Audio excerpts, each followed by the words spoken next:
Mental health is a life sentence without parole.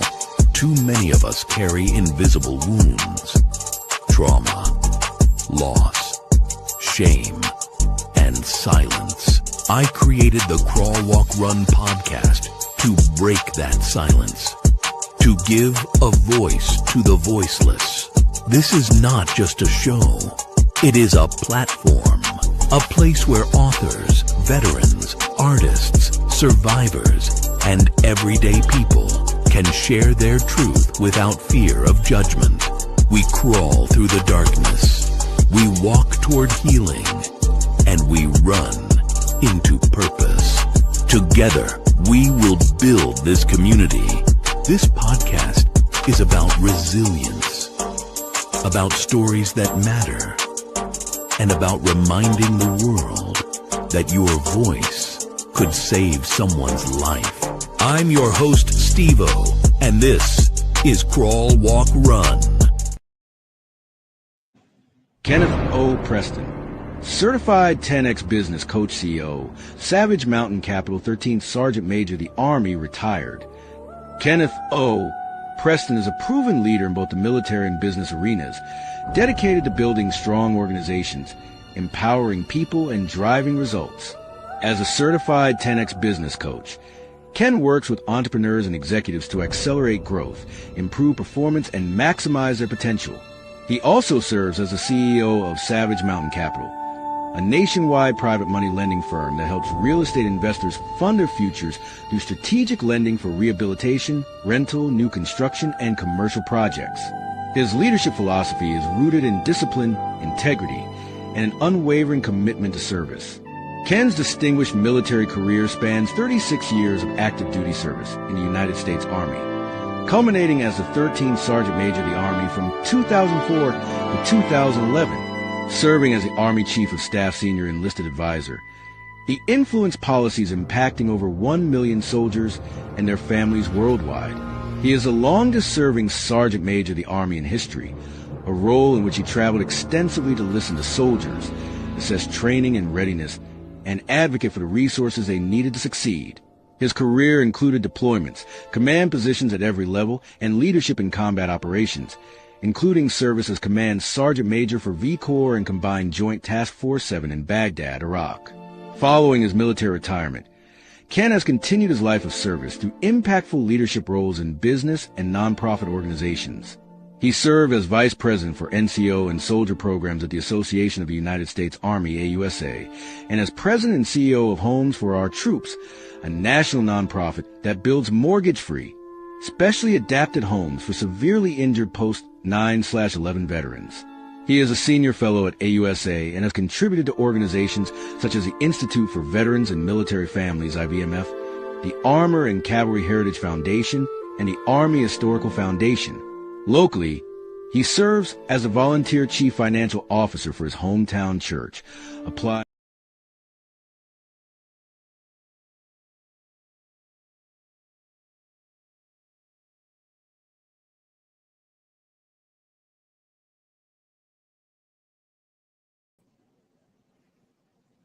Good morning.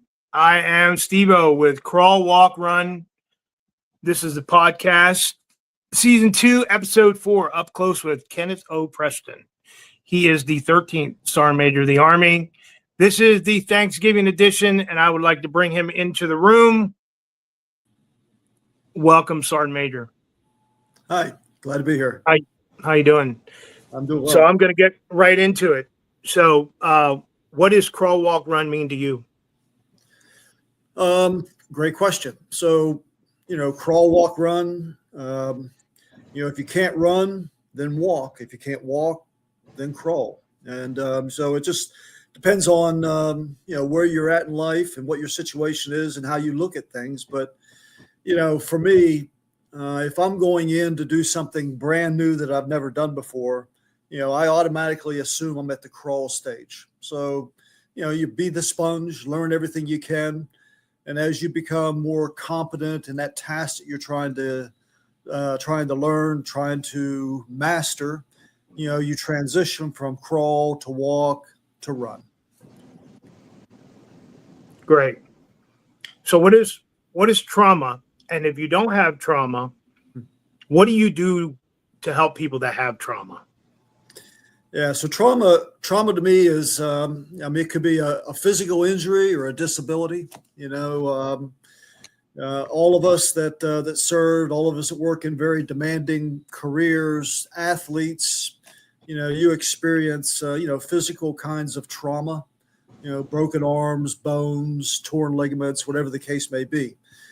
So it's just about, healing and mending.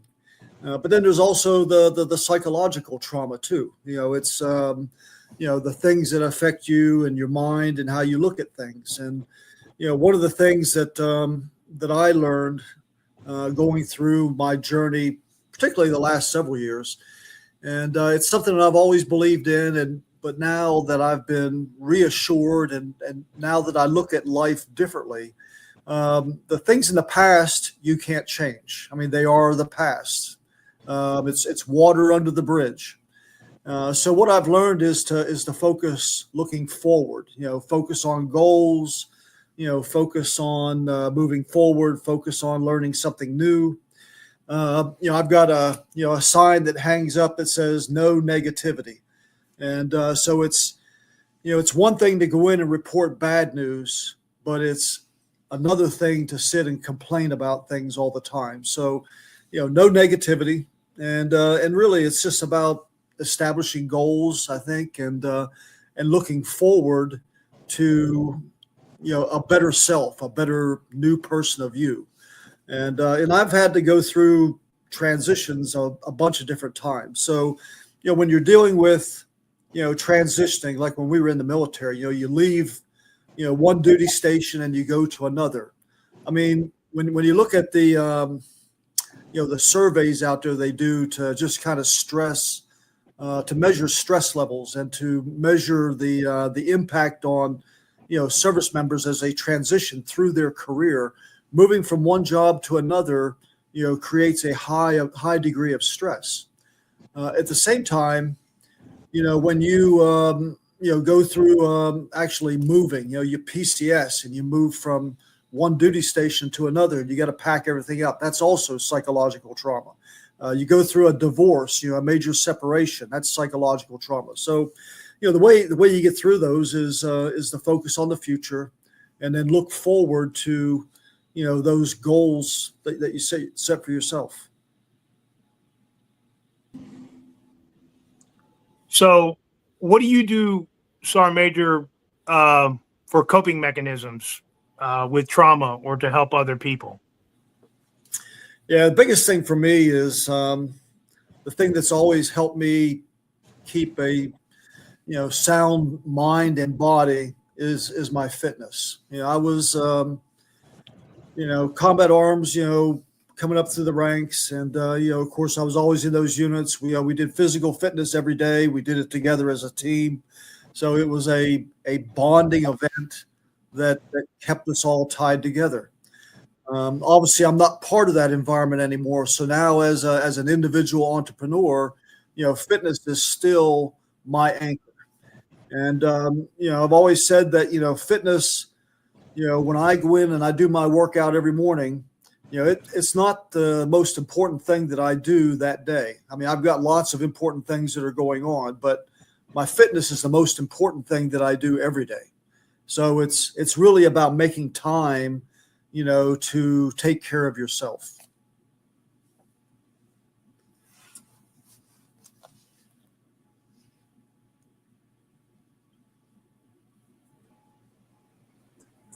So, Sergeant Major, what was your transition like when you left the military? Another great question, and I was probably, a little bit unique, I guess, compared to others. So I can talk both sides of this story.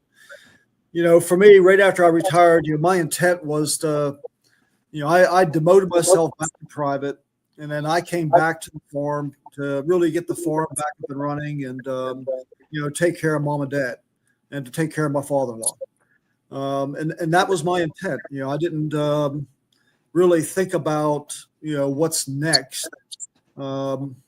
because I was retired Army. So I had, a retirement pension coming in, and I knew I would, do something. I thought, I might end up at the local Lowe's, Home Depot kind of working, whatever the case may be. But I did some volunteer things, and this is one of the things that I learned early on is, volunteer activities lead to other opportunities. And so I volunteered up front. I was asked by General Retired Dick Cody, who was the chairman of the board for Homes for Our Troops.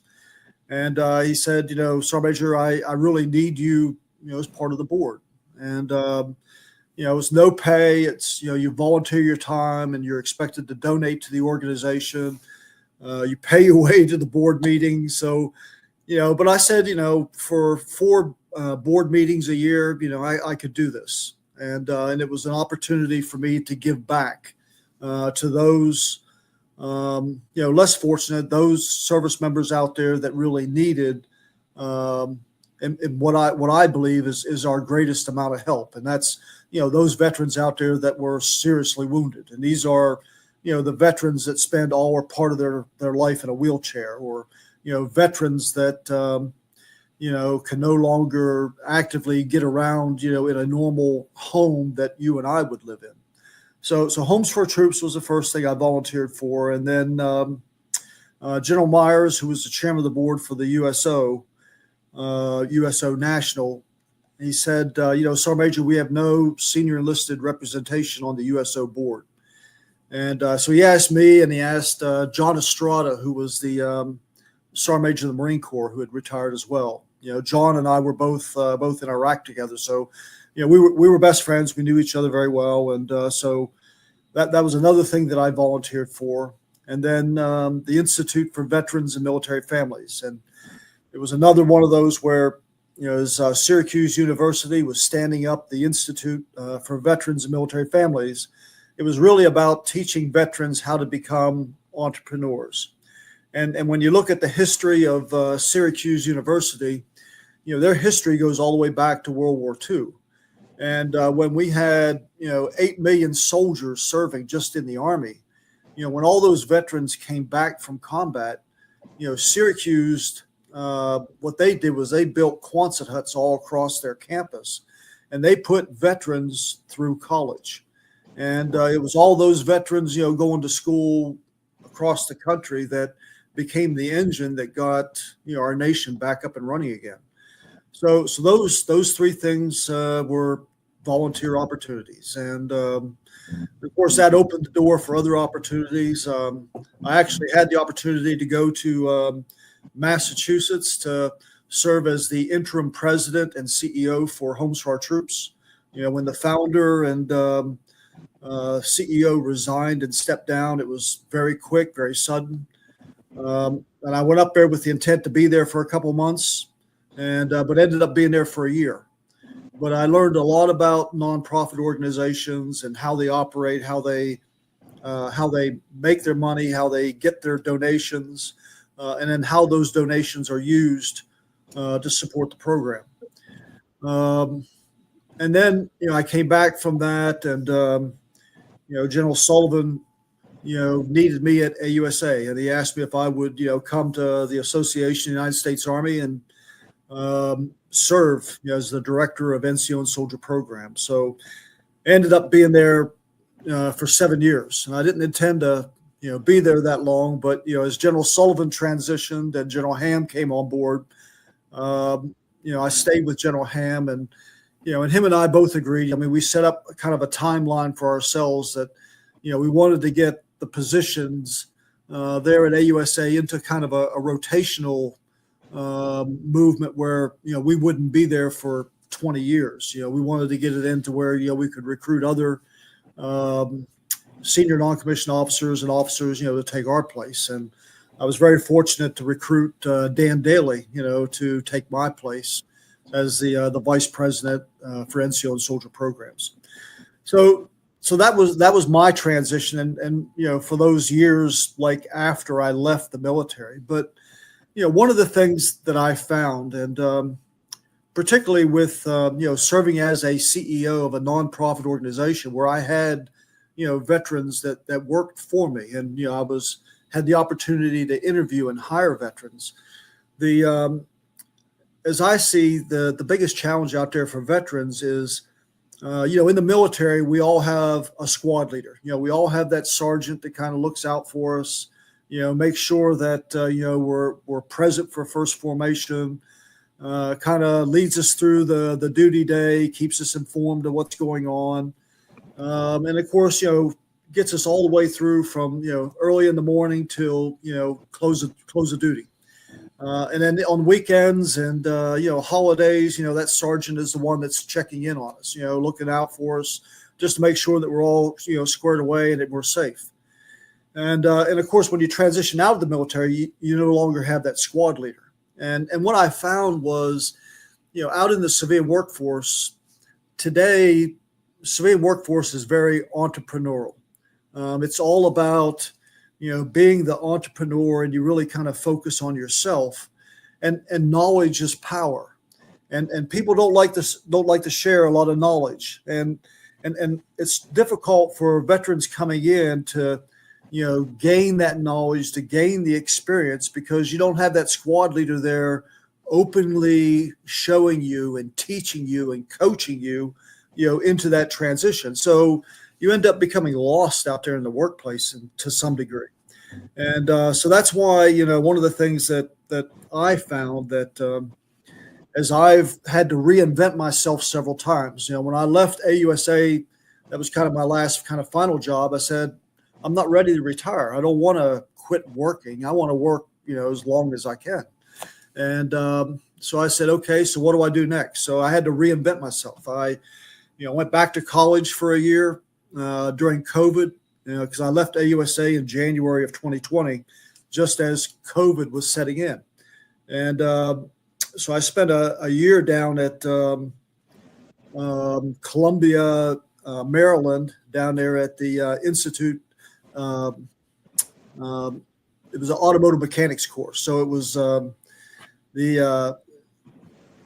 trying to even think of the name of it now, but it was a great experience because it was a year down there in school. And of course, when you're doing automotive mechanics, you can't do it remote. You can't do, a Zoom meeting and learn while you're on inside of a meeting. So it was an opportunity down there, hands-on. Of course, we were all wearing a mask, and it really kind of helped me start back at ground zero. It was, devoting myself back to private, starting over again, and then working my way forward. So I think, Sergeant Major, I think everybody wants to hear, what was Private Preston's journey like all the way up to being a non-commissioned officer before Sergeant Major of the Army? So the floor is yours for the next 25 minutes. No. So my life as a private, I was probably also a little bit different. I got married early on. So as a brand new PV2 coming out of AIT and reporting to the 1st Cavalry Division at Fort Hood, Texas, I was married. I had a wife and had a brand new newborn baby. My daughter was just an infant at that time. And so when I left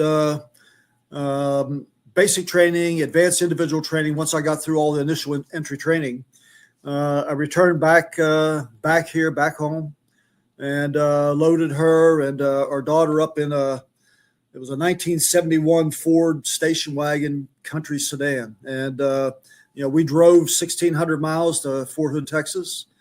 I found a little apartment down there, and then moved the family in, reported into the in-processing station, and then got settled into my unit. And I was very fortunate. I had a Sergeant Dale Stark and his wife Crystal, and this is back before sponsorship and sponsoring soldiers into a unit, before that even became the norm. He kind of reached out, and they wrapped their arms around us just to make sure that one, we were living in a safe area, we had everything that we needed. And he was my squad leader, and he was my platoon sergeant. So I was assigned as the loader on the platoon sergeant's tank in the headquarters tank section. So the headquarters tank section in a tank battalion at that time was 3 tanks. So you had the battalion commander's tank, you had the battalion XO, and then you had a platoon sergeant. And actually the artillery forward observer for the battalion rode on that platoon sergeant's tank. And that's how it was kind of designed under the old J series TO&E. We had 3 line companies, A, B, and C. They had 3 platoons each, 5 tanks in each platoon. And then we had the headquarters company was a real headquarters company. It was the headquarters tank section. It was an AVLB section, so we were together. It was a scout platoon. It was a mortar section.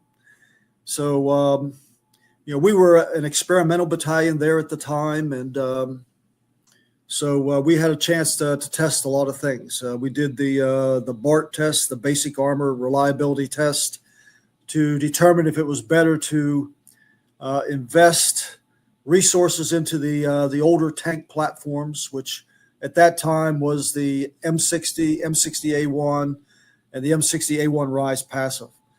So those were kind of the trends at that time in 1975. Obviously, the first Cav division was transitioning from being an air Cav division in Vietnam to the ground maneuver division that it is today. But we tested a lot of concepts. We tested the 3 tank platoon concept, which is what the Russian army uses. Along with the 3 tank platoon concept, we tested motorcycles. The thought process was, if you go to a 3 tank platoon, and then the platoon leader has to go back for an operations order, you're pulling 1/3 of your firepower off of a defensive line. So the thought was, put a motorcycle, on the tank. So we tested motorcycles on tanks.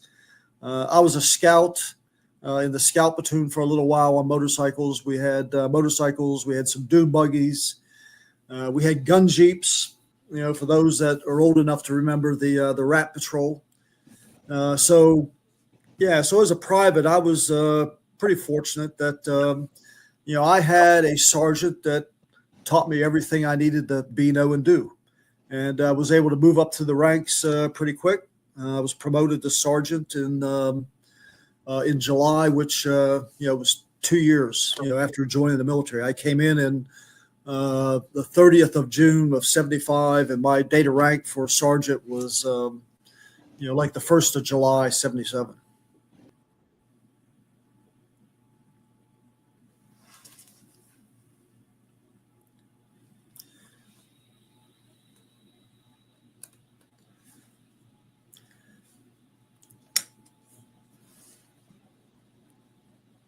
Can you recall 3 things that you've done in the military that you'll never forget? There's there's probably lots of things that I'll never forget. But kind of staying with what it was like to be a non-commissioned officer. So, one of the things that I learned, and early on as a sergeant. So by the time I reached that point where I was a specialist getting ready to be promoted to sergeant, I was the gunner on the battalion commander's tank at that time. And so headquarters, headquarters 6.6 was my tank. So we had 6.6, 6.5, 6.9. And so when the battalion commander, he was really only ever on the tank during gunnery. So it was really my tank. So when we were doing all the testing out there, we would get farmed out to other units, and it was during the basic armor reliability test. I was farmed out to Alpha Company, and so I was doing some maneuvers out there. I still remember the platoon sergeant was a Sergeant First Class Tart, and but he came to me one night. We'd been out in the field at that point for about 3 weeks, 3 weeks going on 4 weeks, I guess. And we would spend like an entire month in the field and then transition straight into a gunnery density. So we've been out there for about 3 weeks, and he came to me. It was in the evening, and of course being the gunner on the battalion commander's tank, it was really a 3-man crew. So he came and he handed me a little slip of paper, and he says, "Hey, this is the grid coordinates for your promotion board tomorrow morning at 0800. Okay, make sure you're there." So he handed me a little slip of paper. I kind of plotted it on the map, and Fort Hood's got a pretty big maneuver area, but I knew I was familiar with Antelope Mound, and for those that are stationed down there at Fort Hood, they know where Antelope Mound is. And so the following morning after stand 2, I took my tank and we headed off to Antelope Mound, pulled in there, put it into a defensive position, and I could see there on the top of Antelope Mound there was a small tent. It was a GP small, and so I put the tank into a defensive position, facing towards the enemy. Put my driver up into the gunner's seat, made a range card, and then dug my last clean uniform out of my duffel bag, put it on, put on my LBE, and then made my way up the hill and to that little GP small tent. And so inside the tent was the battalion sergeant major, my first sergeant Thee, and then another first sergeant. And the battalion sergeant major asked me, he said, Specialist Preston, why did you tell me about the position down there where you put your tank? And I told him, I said, well, Sergeant Major, I positioned my tank, facing north towards the enemy. My driver's in the gunner's seat. We made a range card with sectors of fire, and where radios are set up. He's monitoring the radios. I've got both the battalion command frequency as well as the internal company net. Because it was a battalion commander's tank, I had dual net capability, which was a big thing at that time. And so he said, okay. He said, first sergeant, any questions? And none of them had any questions. And he said, you're doing a great job. Get back to the fight. So that was my promotion board. And I always remembered that. And it impacted me for, the rest of my career on how I looked at recommending somebody for promotion. And so that's probably one of those things I'll never forget.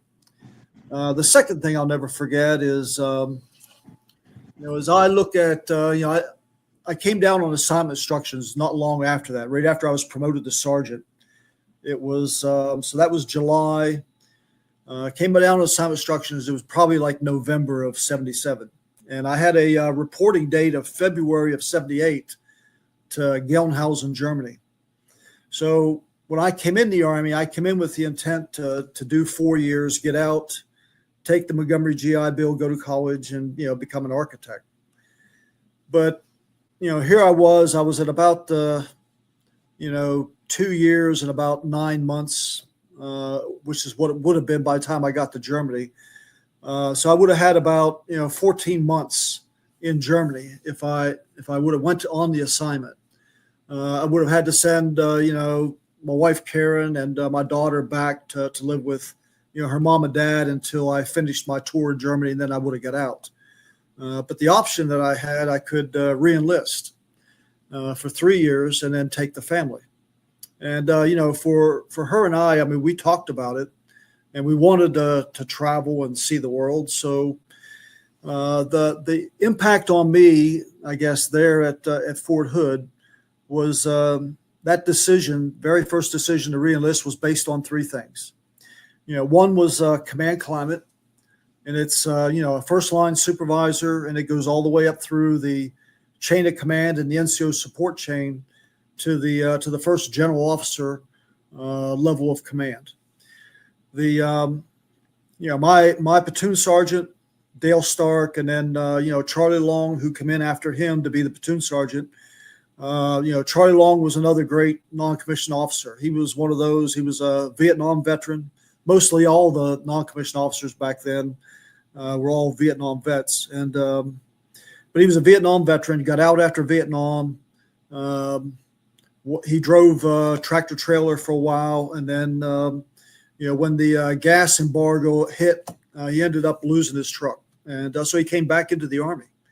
But he was another great NCO to work under and work with. So command climate was a very big thing, and even to this day, I remember Captain Ivanko, First Sergeant Thee, Lieutenant Colonel Hamilton, Lieutenant Colonel Buck. Major General Julius Beckton was the division commander. So the 1st Cavalry Division was a very positive unit. And so command climate was the first thing. Second thing was job satisfaction. I mean, I was doing what I came in the Army to do. I was having fun. I was out on tanks all the time, and I was on motorcycles. I mean, the Army was paying me to ride dirt bikes. So job satisfaction was very high. And then the third thing was quality of life.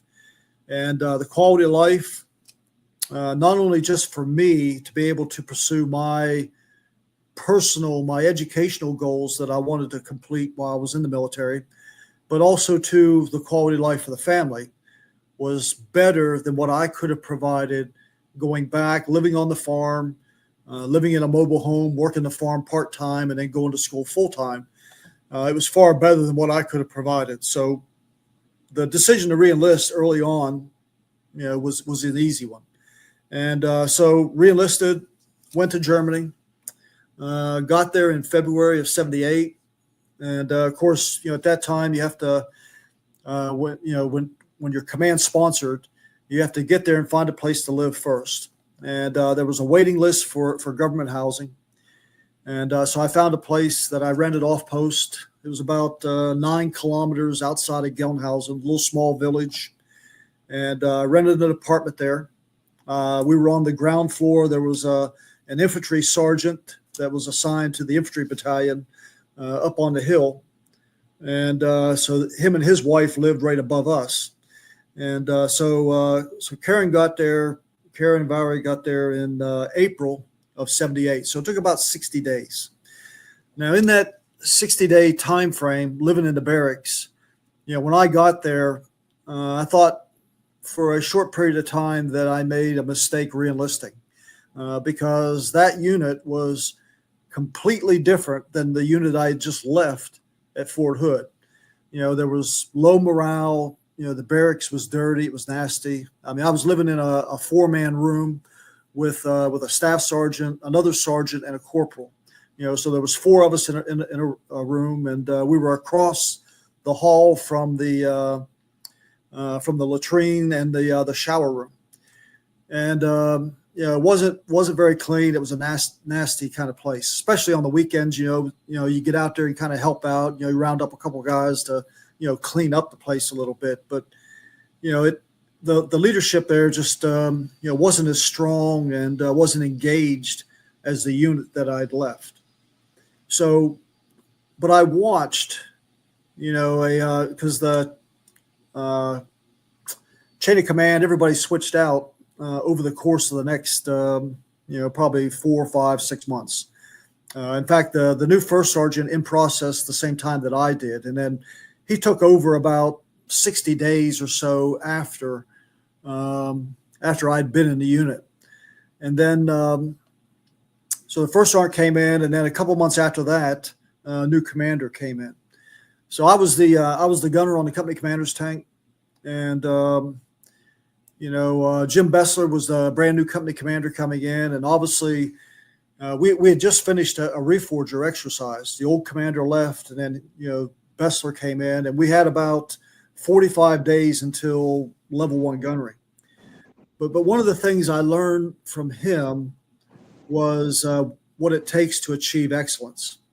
And obviously he was very focused, and in Europe, tank gunnery was a big deal because of the Cold War and the threat of the Soviet Union. We had our general defensive positions up along the border, and we practiced and trained for that potential invasion into Western Europe. But obviously he wanted to make a good impression, going into his first gunnery, and we spent a lot of time, training on our own, just he and I, just doing gun drills, doing gun lay exercises, ranging in on targets in and around the motor pool. We didn't really go anywhere. We just did gun drills every day, and we'd practice at lunch, practice in the evenings. And long story short, when we went to that level 1 gunnery density, we came out as second high tank in the battalion, and 57 tanks in a battalion. The only tank that outshot us was a Staff Sergeant White in 3rd Platoon, and him and his gunner Rick Mansfield, they fired what was called the perfect run at that time. It was one shot, one kill. Went through both the day night engagements, and it was a big write up in the Stars and Stripes newspaper over there. But we were number 2 right behind him, and but I learned something from that, and what I learned was what it takes to achieve excellence in that particular job, and that also is one of those things that impacted me for the rest of my career. One of the things that that I've always been most impressed with in the Army was Expert Infantry Badge, the EIB, or the EFMB, Expert Field Medical Badge, because what it does is it teaches infantrymen, it teaches the medics at that time when I was coming up through the ranks. It really taught them what it takes to achieve excellence, and they hold when you go through and you do each of those tasks, you're held to a very, very high standard, and you understand how much practice and effort it takes to achieve perfection. So that's one of the things that that I took with me that really impacted me. And of course, as you go through the Army, it's not necessarily like an Army career as one entity. If you think about it, you go from one job to another job to another job. It's like changing jobs out in the civilian workforce. So, even on a tank crew, when you transition from being the loader to the driver to the gunner to a tank commander, you're moving into a new job, a new position, and being able to identify those things that you have to work on to master. How do you master those skill sets? And that's how I look at things now going into a new job, whether it's a new job, a new career. So, as I stood up, Savage Mountain business coaching, how do I reinvent myself to become a business coach? And what do I have to do to master the skills, to be a subject matter expert where I can take any business out there and help them grow their bottom line by 30% in 90 days. So that's a big claim, to be able to walk into a business, not knowing anything about it, but being able to look at it and then coach them and how they can change their business model to increase their bottom line by 30%. So that's one of those things that came, from my time as a sergeant and what it took to achieve excellence. And of course, I applied it. Like right after that gunnery, as an example, I ended up being shifted into 2nd Platoon and became the tank commander on Bravo 2-2.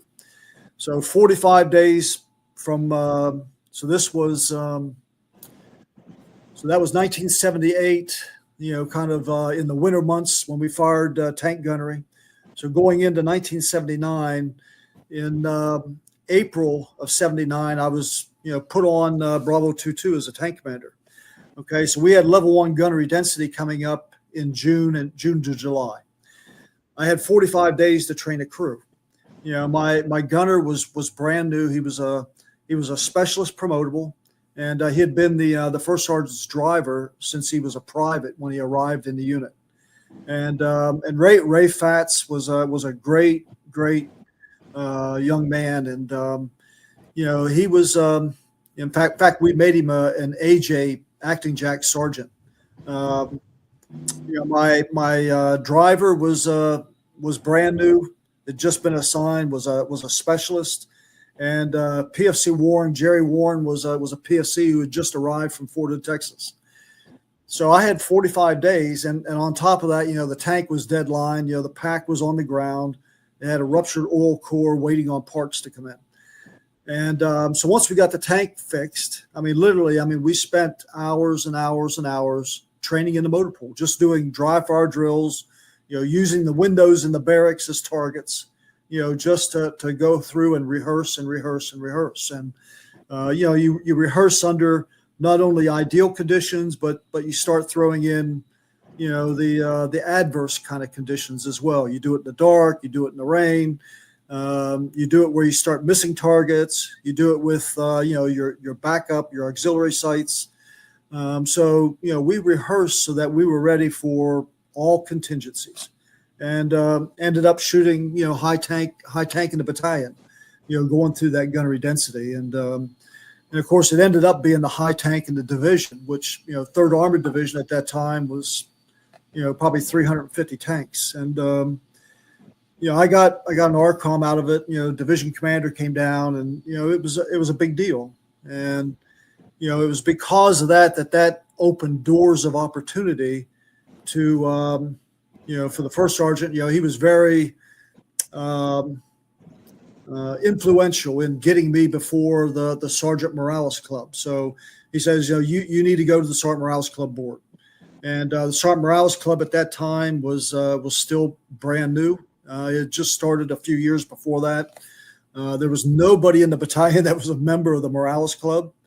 So it was, one of those programs, and this is before, the Audie Murphy Club was created. And, but, it was a program that was started by General Blanchard. And, really it was General Blanchard's idea to epitomize the perfect non-commissioned officer and what a non-commissioned officer is supposed to be, know, and do. And when you really looked at and studied the Morales story, what Morales did from first thing in the morning, being in the barracks, when his troops awoke, making sure that they were present for formation, they were in the right uniform. He participated with them in the daily cleanup duties in the barracks after PT. And then, was with them all through the duty day. Spent time with them, visiting on the weekends and after duty hours and all the rest of it. So, that was also very influential too in, teaching me what it was that I needed to be, know, and do to be a good non-commissioned officer. So those are all things that, things I'll never forget, but it's also things that influenced my military career from private all the way through Sergeant Major of the Army, as well as my civilian career, my civilian work. Sergeant Major, I'm also recipient 1997 of Audie Murphy. So Yep. General Reimer he inducted me at Fort Carson along with Fuller Golf. Audie Murphy. Yeah, that's awesome. Yeah, if you're a member of the Audie Murphy Club, you're an honorary member of the Morales Club. If you're a member of the Morales Club, you're an honorary member of the Audie Murphy Club. Yep. So I don't want to take up too much more of your time. Tell me one thing that was very significant when you were Sergeant Major of the Army, and then we get in real quick about Ken Preston, what he's doing today, and health. And then a Thanksgiving message to all the people that are watching. Yeah. So one thing that was significant, I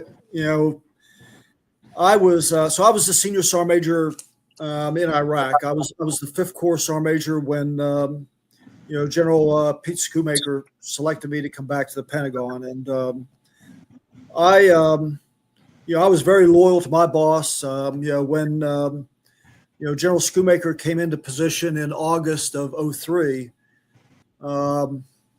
Jack Tilley was a sergeant major of the Army, and SMA Tilley was is a personal mentor of mine, and we spent a lot of time together. When I was the division sergeant major in the 1st Armored Division, when it was still based in Germany, I hosted him and all the senior enlisted advisors. He came over with the Secretary of Defense to Kosovo. We were in Kosovo for a year at that time, and we hosted them in Bondsteel and the areas around there. So I got a chance to spend a lot of time over the years with SMA Tilley while he was in position, and And of course, in Iraq, SMA Tilly was one of the first dignitaries that we allowed to come into theater. And, he brought a USO show over into to Kuwait at Christmas, and then, went on into Afghanistan. So it was a wonderful opportunity to spend time with him. But, I wasn't looking at, coming out of Iraq. I was there. I was very loyal to, General Scott Wallace, who was the 5th Corps commander up until July of 2003. And then Lieutenant General Rick Sanchez, took his place. And of course, at that time in July 2003, we became the Combined Joint Task Force 7 headquarters. So, but, I was asked to go back and interview, and I went back the first week of November of 2003 and interviewed, and went straight back to Iraq. And, General Schoonmaker called me just before Thanksgiving and asked me to come back. And, SMA Tilly was, very supportive and let me stay in theater, because I stayed all the way up until Christmas of 2003. I left there on the 21st, in fact, 21st of December. And I went back to Germany because I deployed out of Germany. And, I left Karen there in Germany, and she had already packed all the household goods and, shipped the vehicles. And so I out-processed on the 22nd and 23rd of December, and then flew on the 24th, came back, spent 4 days visiting family, and then reported into the Pentagon on the 28th of December to get in processed, because I had to be at Fort Bliss, Texas for the nominative Sergeant Majors Conference on the 3rd of January. So things happened like super, super fast. But probably the one thing about serving as the Sergeant Major of the Army was the opportunity to kind of look at things a little differently. And, one of the things that I saw where we were challenged with a little bit was getting soldiers into school. And that was one of those things I took on that challenge when I was the 5th Corps Sergeant Major in Germany, since I had responsibility for about 60,000 soldiers over there within the Corps, getting into the Warrior Leader Course, PLDC at that time. So the challenge was, there's no-shows, making sure that, everybody's there, they've got all the right equipment that they need, and they're ready to go to school. So it's really about, putting the systems in place that, leadership can follow to make sure that you get soldiers into school, they're physically fit, they can pass a PT test, and they meet body fat standards. And so that was a goal that I wanted to create. And I was given that challenge as a division sergeant major initially over there in First Armored Division when General Casey was the division commander, and then I carried that with me to 5th Corps.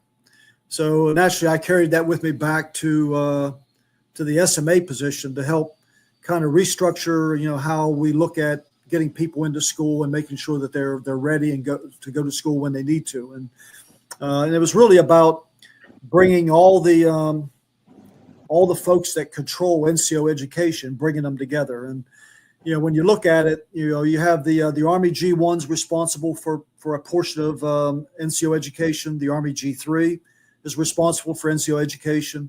You've got the TRADOC headquarters that's responsible.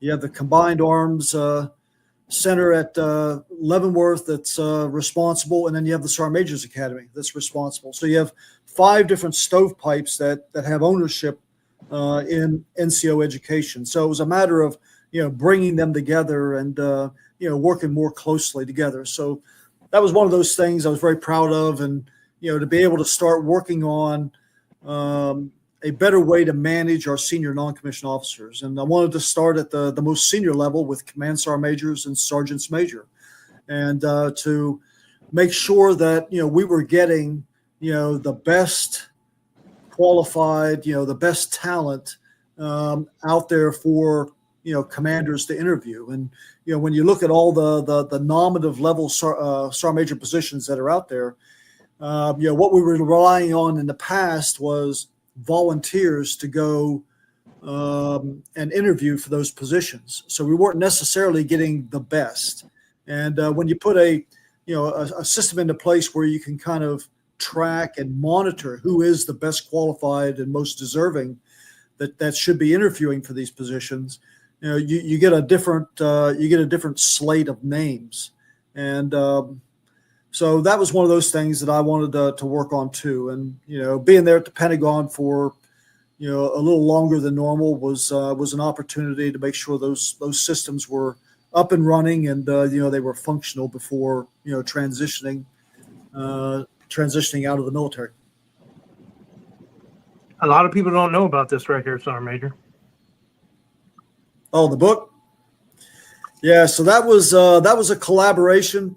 So the six of us that you see on there, those six photos. So there's Sergeant Major of the Marine Corps, Mike Barrett, Master Chief Petty Officer of the Navy, Rick West, Chief Master Sergeant of the Air Force, Jim Roy, the Senior Enlisted Advisor to the Chairman, to the Director of the National Guard Bureau is Denise Jelinski Hall, and then the final one right there is the Master Chief Petty Officer of the Coast Guard, Skip Bowen. So the six of us, we were all friends. We were all best friends there in the Pentagon. We testified together. We spent time together at events, and so after our military service, after we retired, we were all serving as senior enlisted advisors for Veterans United Home Loans, and we were just sitting around one evening and telling war stories, situations, and somebody in the group said, we ought to write a book, and then somebody else piped up and said, yeah, that's a great idea. So the book there you see is a collaboration of the six of us sitting around telling war stories. But the book's focused on leadership, and that version right there, the first version that showed with our six pictures on it, that was the initial book that was published, and then it was republished by the Association of United States Army, which is the second one there. So, but yeah, it was a great opportunity, and we all contributed what was supposed to be about 50 pages focused on leadership. So we're a little over our time, but since you're very important and I know that you're a very busy person, what is Ken Preston doing today? And I'll let you close with the Thanksgiving message. And I just want to say it's been an honor to have. No, thanks very much. And so for me right now, I'm the president CEO. I've got two businesses that I've created. Savage Mountain Business Coaching and Savage Mountain Capital. And so business coaching, I talked about already. It's it's really designed to help business owners, businesses that have a working model and they want to now take and scale their business to grow, to make it bigger. And and I do that. I actually have the opportunity to kind of sit down with them and kind of take them through marketing, sales, leadership, and help them grow their business for future growth. Savage Mountain lending was really created to provide. So I have access to.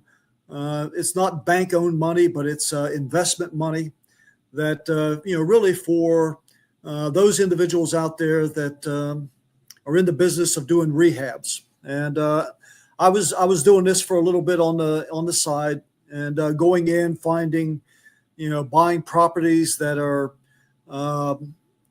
somewhat in need of repair, some far worse than others, and then getting the capital necessary to go in, renovate the house, restructure it, put it all back together again, and then flip it. You sell it, and then you take the profit from that, and you go buy another house. So for those out there, there's a lot of folks out there that are doing that on the side. So I'm the one that helps them get the capital that they need in order to purchase those homes and then flip them, and then grow their real estate business. Wow. So message for the troops is, from all of us now, I consider myself as part of the the alumni. We're the ones now, the fans, sitting in the bleachers. But for all the troops out there in uniform, you have all of our heartfelt thanks, our heartfelt desire to ensure that you're with your families this holiday season. And for those that are not, know that you're in our hearts or in our prayers, and we wish you the greatest success, going into the holiday season ahead. Not only Thanksgiving, but also the Christmas holidays coming up at the end of December. So, wish all of you the very best, and Godspeed in your journey. Sergeant Major, it has been an honor. And if I lose you during the closure, I will just send this to you for your review. Thank you very much. It's been an honor to have you on the show. This will stream on the 26th of November for that Thanksgiving message to go out to troops everywhere worldwide. Okay, great. If you want to close, what about them grandchildren that you're building as an Army real quick? Yeah, so all three of my children, so my daughter and my two sons, both have families of their own. So total of 8 grandchildren right now. And the oldest, Addison, is 18. She's finishing her senior year and has already been accepted for college. And then they go all the way down to the youngest, the twins. My youngest son has a set of twin boys. They're both 10. So 10 to 18, and they're all doing great. And as I tell them, it's learn everything you can while you're in school, and it's the educational things that you learn that make life a little bit easy. Life is hard, but life is really hard if you're not very smart. So learn everything you can while you're in school, and it'll be one of those things that'll help set you up for success. Great, Sergeant Major. So I'm going to end this. I'm going to put you down in the studio. Thank you very much. Happy Thanksgiving to you and your family and your grandchildren. Last thing I'm going to say is I met Sergeant Major Preston when I was an observer.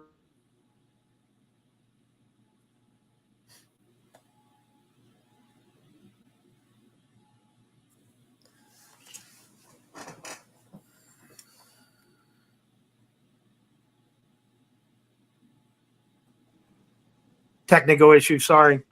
But I got to stand beside him while I was in BDUs, and he was branding the new ACUs. So when I sent that picture to you, you were like, that's like 25 years ago. Yeah. So, but thank you very much. I'm going to close, and have a great day. Thank you. So I am StevO. This was Crawl, Walk, Run, Season 2, Episode 4, Up Close with Kenneth O. Preston. Happy Thanksgiving. I am the voice of the voiceless. And always remember, mental health is a life sentence without parole, and there's a light at the end of the tunnel.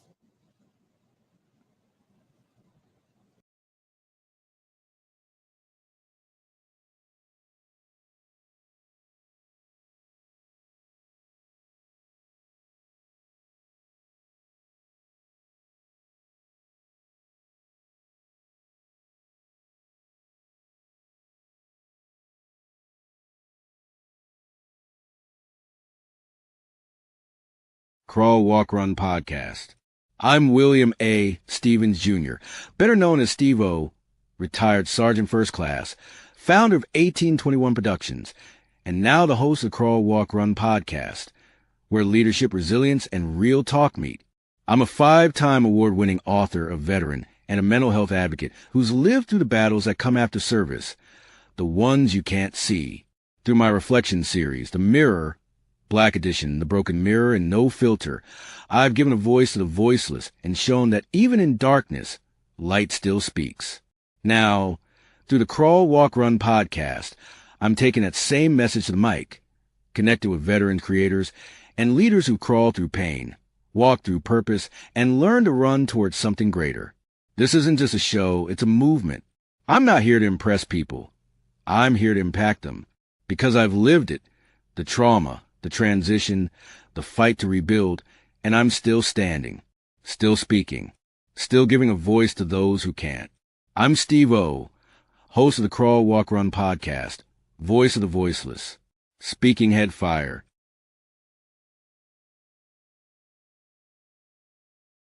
Crawl, Walk, Run has been brought to you by 1821 Productions, voice of the voiceless. If you have a story, please reach out. We are the voice of the unheard. Till next